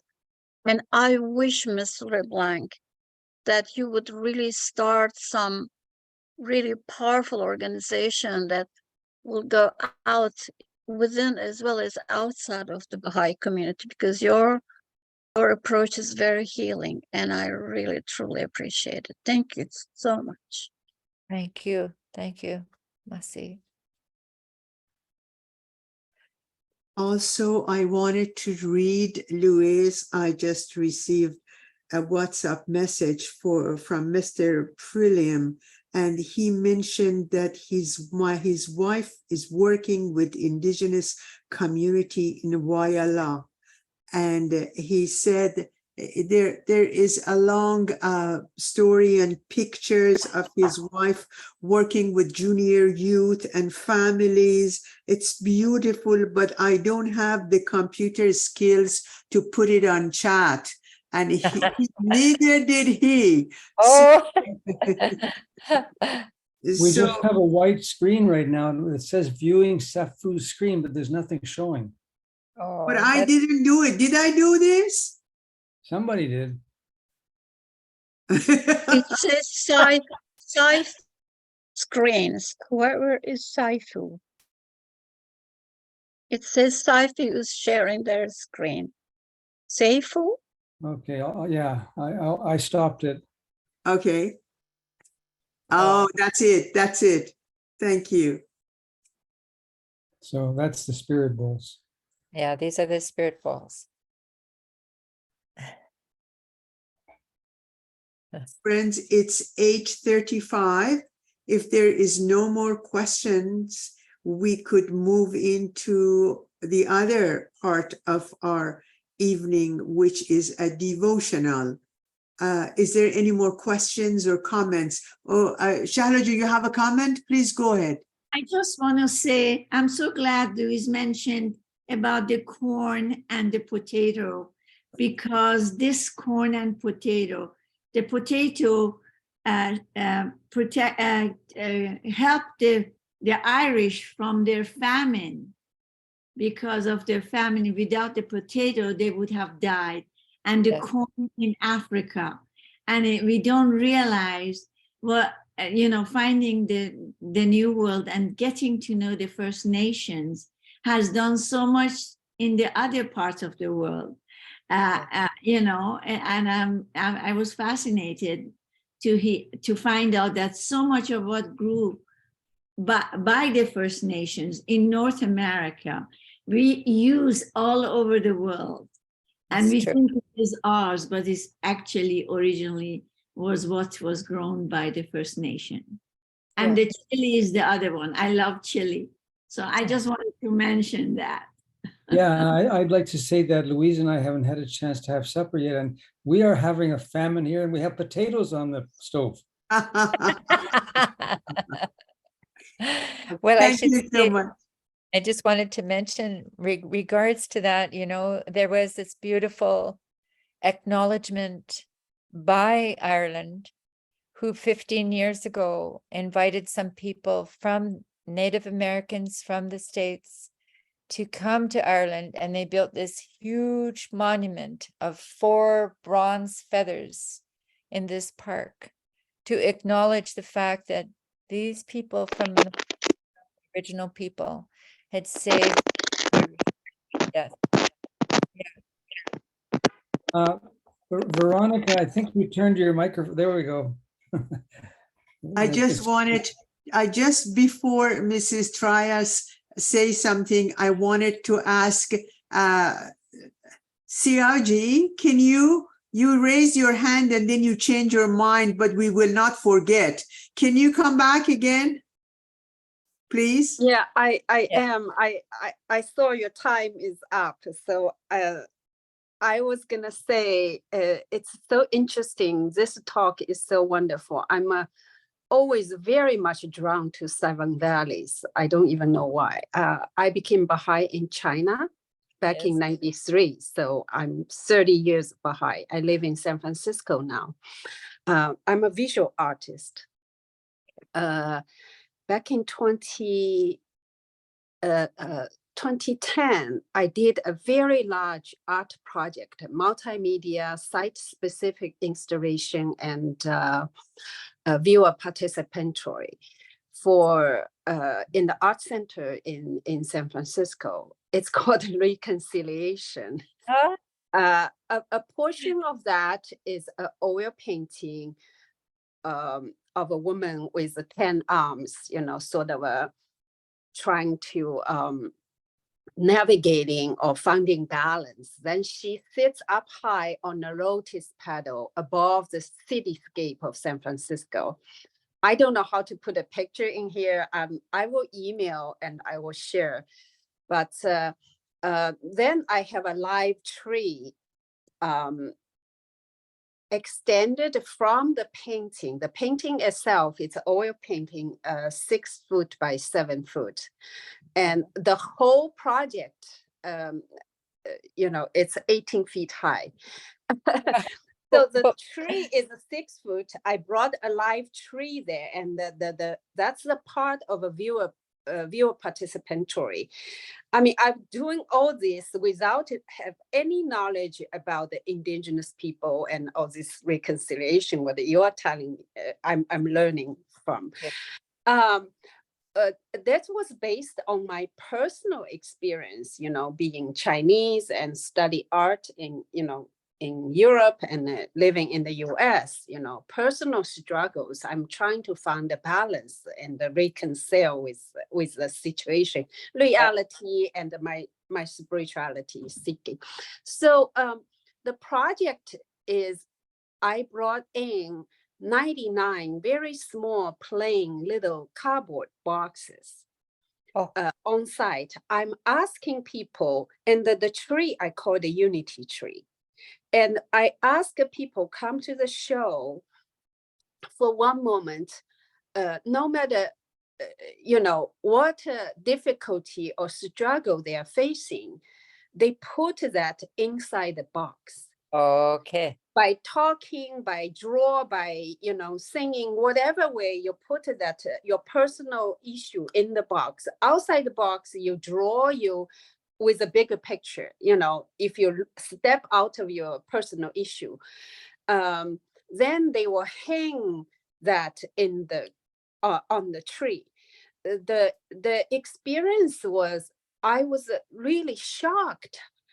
Just this one little activity, how much people open up with their heart. Yes. I have people come to me, I've never met them before, and they just pour out, you know, it was extremely popular. The opening day, you know, 2/3 of the box were filled up or hanging. And the show was, I think it was 3.5 weeks. We had over 5,000 people. So and I have a Baha'i quotation, you know, for the unity tree. I just want to share. It was, thank you so much. Oh my God. That is so beautiful. I'm really excited because, you know, the House of Justice and the Baha'i World Services have asked us to focus on these beautiful 10 women whose lives were taken 40 years ago. I can imagine. I would love to do some work with you with that. Oh, yes. I just learned about that. Yes. I had a little communication with Anthony Vance, the director for the outreach. You know, I actually have it printed out. I'm thinking, I'm working on that. Louise, may I share your email address and her email address so you two can get together for Yes, this yes, that would fantastic be, project? yeah, Yes, that would be wonderful. this is wonderful. We are like cousins together. who Oh, share- you see, I can do very realism work. This is a house of worship I painted over 20 years ago. Oh, I don't know how. Uh-huh. Yeah, but I paint music. I do abstract. Then I do sites. So these are some, portraits I do because of the training I got study in China. And so I also use music. I do a lot of things with the community, with the public, putting, and my education is art education. So yeah, I'm thinking, doing to do something about that. Lovely to hear you. And Thank you so much. Can you pronounce your name for us, please? Xiaoji. Xiaoji. Xiao is like a shout without T. Xiao means dawn. Okay. Xiaoji, we love you. Thank you Thank so you much. Thank you so much. Mrs. Surais, I'm sorry I had to get Xiaoji first. Go for it, please. We have only 15 more minutes for prayers. Go ahead, please. You have to unmute yourself. I just wanted to thank for this beautiful talk. And when I first came to United States from Iraq 40 years ago, I was in love with Native Americans. And I worked in reservation, and I heard there one of the Baha'is said he went to a leader of Native American, and he said, Baha'u'llah says, you will be the leaders of the world spiritually. And the leader became Baha'i and he started to, so this is the talk where I realized, yes, the Native Americans will be the leaders spiritually. So thankful. Thank you. Thank you so much. We appreciate it. Mr. Furughi, I'm glad you're here. Mr. Furughi plays 1,010 different instruments and he has a fantastic voice. Gibby, don't laugh. You're being recorded. Please, Mr. Furughi, go ahead. Thank you. Thank you very much for having me. Louise, just I'm thinking that, this sort of problem which the natives at the present they have, which they had it for over 200 years at least. This kind of problem, if you go to any country, you see that some part of that society was segregated and they put down. So almost every country you go, you have more or less, sometimes even more intense, like a Kurdish people, like a Tibet, you go everywhere, you could see that kind of problem. I'm thinking that this is my view. I like to you share your view. Is it possible or not? I think one of the most important way to solve this problem is to remove the reserve, remove the fence around the people. When you put a fence around the people and you call them, you stay there. If you stay there, you get some benefit. Then the problem arises. It's the same thing for the enemy. If you put the Chinese people, if you put Persian people, it doesn't matter. Put them in one place and give them one different kind of law benefit. Corruption comes. Unfortunately, corruption comes. You see it. So is it possible that one day all this reserve will be gone and people get involved with the society? I mean, I'm always Persian, but I don't want to stay in one ghetto place, call them this Persian reserve. Yeah. Native people, always native. You cannot change that part, but you can change the fence around it. If you remove the fence, then you see that there is nothing to get the hang of with it, because Yes. people are in society. So this is my view. Is it possible one day? Well, this is my prayer. This is my prayer, Sayed, that one day that will happen, because right now, Indigenous people cannot own land on their reserve.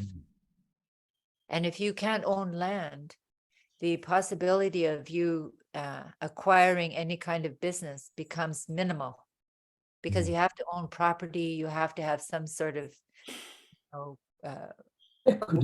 in order to start out a business, some equity. Exactly. Thank you, Bob. Yeah, so I think perhaps one day we will move there.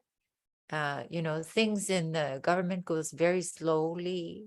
But I think that, and there's no reason why these reserves can't be called a municipality.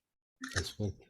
You see, so it's like some people are saying, well, why do you want to stay on the reserve? Well, this is where they always stayed. People stay in a little small village. They like it there. We live in Wakefield. I like it here. Why should I move to somewhere else? Like in a city? Why should I move to a city? So let's pray that that happens, because you're right. It's they're fenced in, because in the Yukon, we don't have reserves. We have villages and people with a council. So when I first came south, I met with other Indigenous people. It was like their brain was on reserve. Like they weren't open-minded. It was all about the reserve. All of these. Where, you know, you have 60,000 acres of land where you hunt and you pick berries and grow food and, you know, all this kind of stuff. So one day it will happen. And I agree with you wholeheartedly that it does create like a ghetto. Yeah, which is, yeah. Thank you. Thank you so much. With your permission, Louise, I would like to welcome Diana and her baby. I've never met her before. Diana, we love you. We're glad that you joined us. What's the name of the baby? And we are welcoming you. If you want to say anything, I'm sure Louise will be happy. I want to see the baby. Yeah. Unmute yourself, darling. Hi, everyone. Hi, Diana Diana. and my daughter, Ranaya. Oh, I see you now. Oh, hello, Ranaya. Hi, Diana. Wow, she's feeling better? Yes, Miss Louise, she's getting there. Oh, that's good. So beautiful. This Diana is a new Baha'i in her community of Dangriga.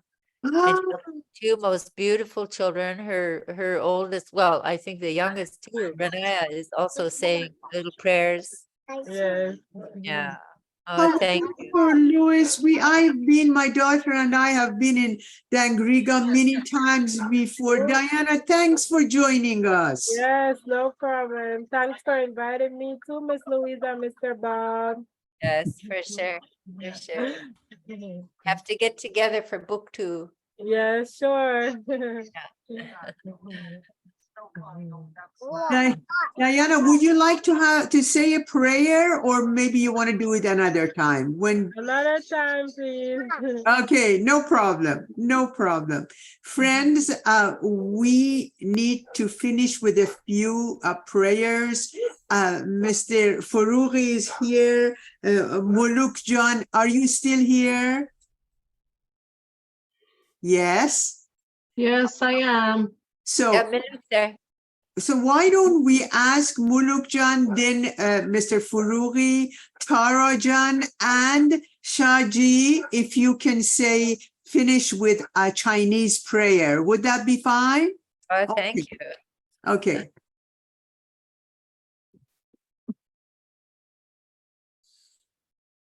So this is a healing prayer in Arabic. بسمه المهيمن على الأسماء إلهي إلهي أسألك ببحر شفائك وإشراقات أنوار نير فضلك، وبالاسم الذي سخرت به عبادك، وبنفوذ كلمتك العليا، واقتدار قلمك الأعلى، وبرحمتك التي سبقت من في الأرض والسماء، أن تطهرني بماء العطاء من كل بلاء وسقم وضعف وعجز.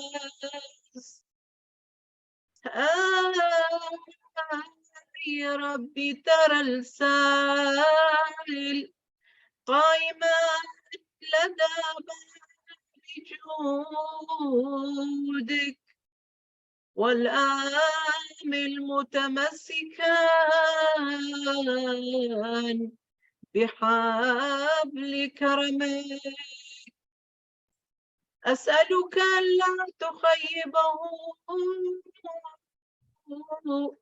عما أراد من بحر فضلك وشمس عنايتك، إنك أنت المقتدر على ما تشاء، لا إله إلا أنت الغفور الكريم.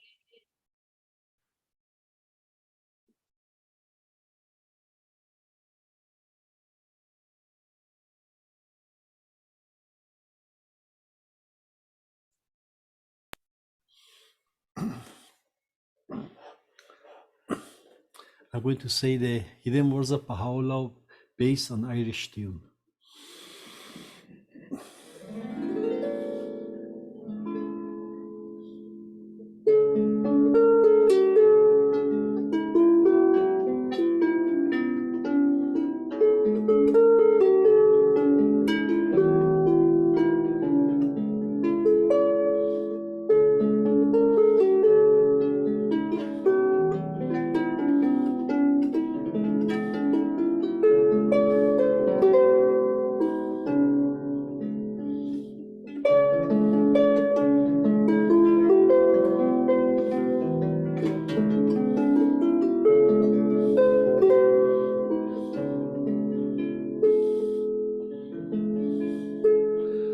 O Son of a Spirit, my first counsel is this: possess a pure, kind, and radiant heart.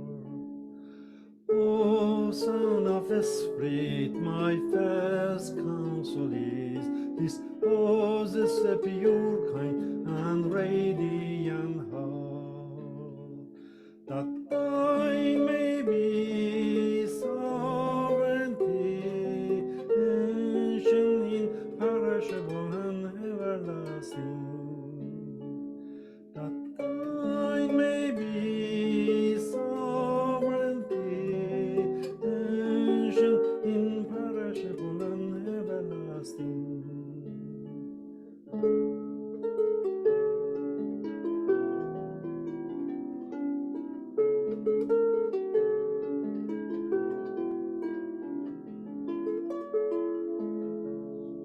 O Son of the Spirit, my first counsel is this: possess a pure, kind, and radiant heart, that thine may be sovereignty, ancient, imperishable, and everlasting, that thine may be sovereignty, ancient, imperishable, and everlasting.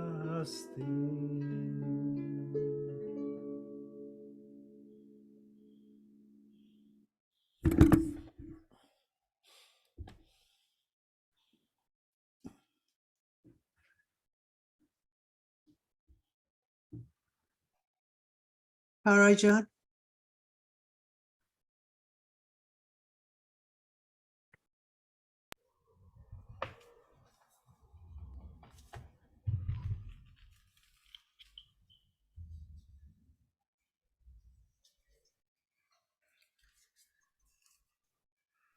One of the prayer of Abdul Baha, the title is about unity.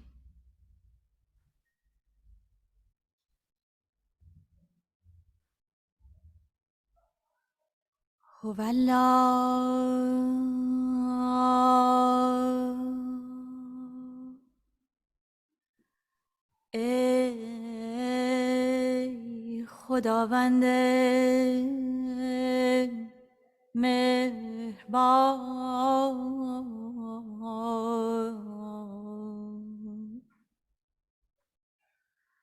به فریاد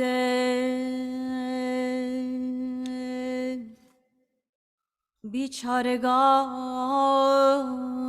برس.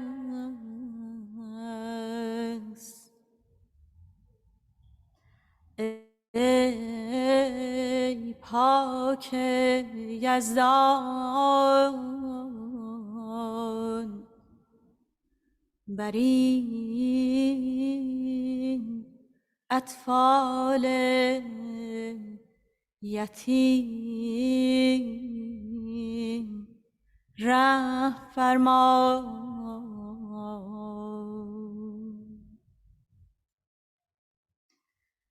ای خداوند بی نیاز، این سیل شدید را قطع کن.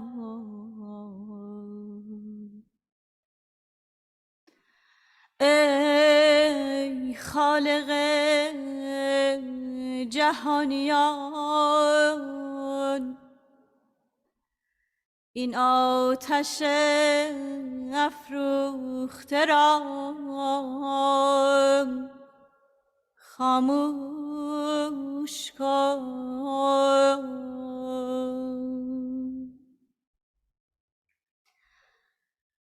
ای دادرس، به فریاد یتیمان برس.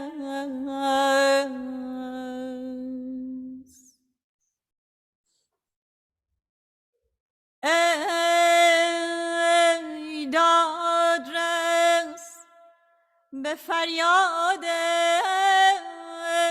یتیمان برس. ای داور حقیقی، مادران جگرخون را تسلی ده. ای رحمان رحیم، بر چشم گریان و دل سوزان پدران رحم فرما.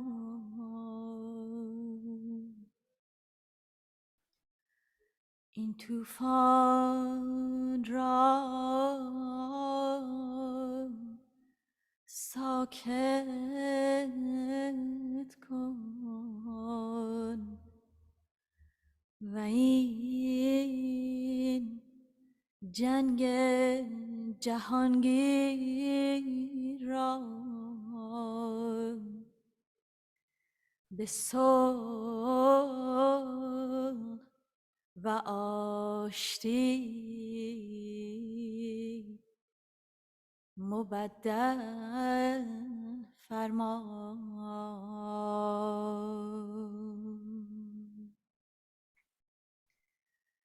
تویی بینام و شنوام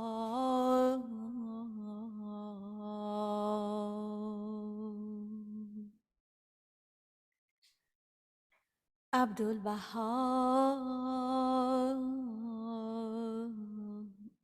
عباس.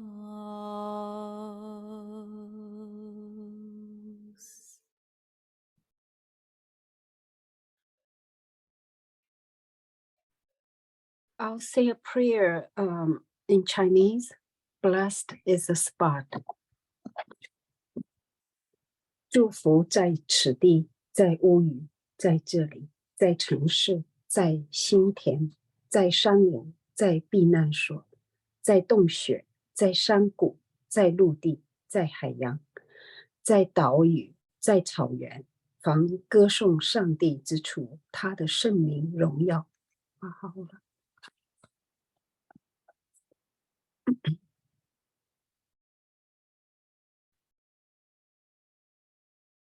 Friends, I have no words to thank every single one of you. As a matter of fact, I'm in tears. Thank you, Mr. Furughi, for that beautiful, fantastic work of art. You know, Gibby does the same instrument. Gibby, you see how people come and play, learn. Thank you. I know Gibby very well. You know Gibby very well? I don't know Gibby very well. How do you know Gibby very well? She lives in New Brunswick. Yes, that's true. She bought a harp also. Yeah, she does. Yes, next time, next week, Gibby, you will say a French prayer in which for every whatever religion with your harp. Okay. I'll do my best. Thank you. Okay, Gibby. Friends, Elizabeth Asbury, long time no see. Thank you for being here. You're very welcome. We love you and we remember all your efforts. Well, thank you very much. It was my pleasure to be here. Thank you. Thank you so much. Juliet is there. Mrs. Durai is there. Thank you so much for joining us. It should be about 6, 7 in the morning right now. Thank you so much. Mr. Leo, thank you. We love you all. Faye served in the World Center for 10 years at the Persian desk. She chants beautifully. Next time, Fairajun, next time you should chant a prayer. Tara, we love you. There's nothing I can add to this. We just love you. That voice comes from heaven. Michaela, thank you so much for joining us tonight. We will never forget the time we were together in Oakville. Joni, love, love, love, love you. Mr. Perimal, thank you for reading something at least this time. Usually you say you have a sore throat, but I'm glad not this time. And we are very glad to see that your wife works with indigenous people. Parichar Khanum, kheli khosh amadin. Everyone, Dale, thank you very much for coming. Shahla June, everyone. And last but not the least, Louise and Bob. What a couple. What a power couple. What a beautiful couple. I mean, thank you. I can't find words to thank you or to describe. Thank you, thank you, thank you to all of you. You know that I don't have the heart to disconnect. So, Diana, we love you. Next time I'll go to Belize, to Dangriga with Louise. Chowji, thank you, thank you. One day I will be able to pronounce your name well. Yes. I'm doing my best. Yes, no problem. Thank you. Thank you. Kiss the baby for us. Yes, sure. Thank you. Mr. Kassiri, thank you for being here. All of you, please leave yourselves. Mitra Khanum, please leave yourselves. Gita Jan, thank you so much. Veronica, thank you. All the way from Belize. Thank you. Thank you. So I'll be here until you leave. I'm from Dangriga too. You're from Dangriga too. Wow. Yeah. We had children classes in Dangriga. Hope one day I'll meet you when you come. Sure. It was at the time of Dr. Hedi Ahmadiyeh. That was long time ago. Yes. Long before me. Yes. Long before God. Yeah. Kiss the baby. Thank you, everyone. We will wait for you next time, please. Sure, sure. I'll be here. I'll be here. Thank Okay, you. okay. Thanks, everybody, and Allah to. Thank you. Thank you. Thank you. Thank you, Malijan. Thank you so much. Sue, thank you. Thank you to Feroz. Thank you. Thank you so much. Juliet, thank you. Mr. Durai, Mr. Leo, everyone, thank you. Bye-bye. Bye-bye. Bye-bye. Bye-bye. Bye. Bye, sweetheart. Bye, Mr. Kerimat. Bye, Tara June. Bye, Paricha Khanum. Wonderful, wonderful. It's because you came. Thank you so much. Thank you so much. Okay. Bye, Azizam. Bye. She's not sick. She's feeling great. Yeah. Mr. Durai, Mrs. Durai, Juliet, Mr. Leo, thank you. We love you, love you, love you. You will start our fireside next week. Okay. Bye, bye, bye, bye, bye. Thank you, thank you, thank you, thank you. Thank you. Father June, I love you. Father June, I love you. I will never forget what you did for me. I love you. Yeah, I love you. Bye. Bye. Bye. Bye. Bye. Bye. Bye. Bye. Bye. Take care. Father June, I love you. You too. Bye-bye. Mali June, merci اومدین. Thank you, Furuzja. Thank you for everything. کی میاین پلومن فاقه جون این 100 دفعه کی میاین پلومن I hope so before I go to somewhere else. نه somewhere else الان وقت نداره برای شما کی میاین پلومن I hope I can, yeah. I hope I can. الان شما پلو دخترتونین نه؟ نه پلو دخترم. Yeah, I'm in Colorado. کلرادو. کی میاین کانادا؟ I don't know. Maybe sometime this fall, maybe not. We'll see. ولی خب this fall اینجا سرد میشه اگه زودتر بیان. Cold, yeah. Fall خیلی سرد. آره. آره. ولی you have an open invitation. من به فدای شما. من جانم. قربان شما. فائقه خانم، آقای دکتر میدانی و فامیل و جناب مهندس رهبین و فائقه خانم، فائزه خانم اینو چطورن؟ خبر دارین؟ ما هر هفته باشون صحبت میکنیم.